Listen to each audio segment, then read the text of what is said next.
before this cup of love can overflow unto others. Let it first begin with you. Let it first start with you. Let it first be you who's going to receive this love at first hand. Then you can give it to others. Ease is a greater threat to progress than hardship. So keep moving, keep growing, keep learning. See you at work. Walk in love. You have to learn to walk in love.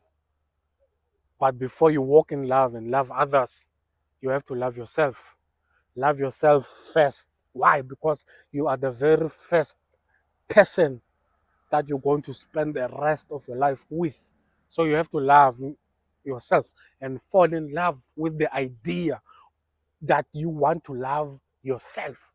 How are you going to love others unless you love you? Before this cup of love can overflow unto others, let it first begin with you. Let it first start with you. Let it first be you who's going to receive this love at first hand. Then you can give it to others.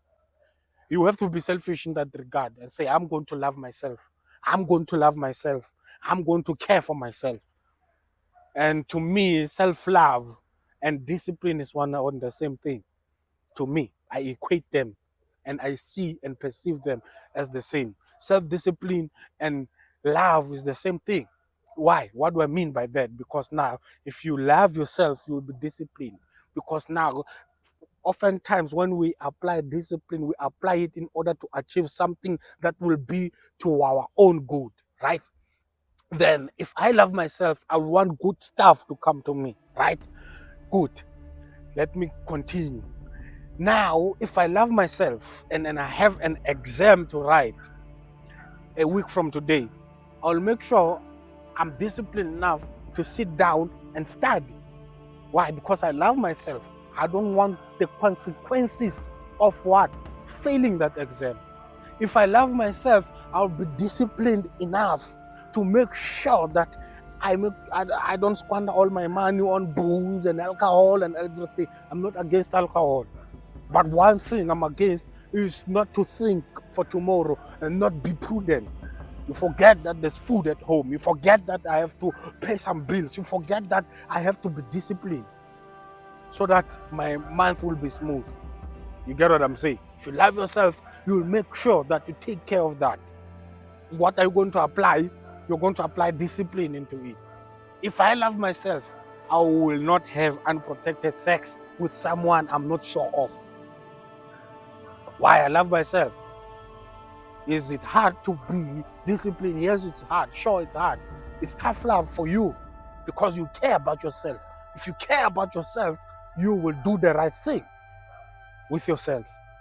You will walk in self-love by applying discipline in what you do. So self-love, self-care, and discipline are the same, ladies and gentlemen, in that sense or in that regard. So learn to walk in self-love. It has to start with you. When you walk in this self-love, it has to start from within when you walk in self-love. Learn to forgive yourself sometimes. Learn to give yourself a break, man. Learn to rest. Learn to just go out there and pamper yourself. Going out there in a restaurant just to love yourself and care for yourself. Take a day off and go to a spa, man. Don't be hard on yourself and don't be ashamed to pamper yourself. Ladies and gentlemen, another episode of SUED. I'll see you on another one.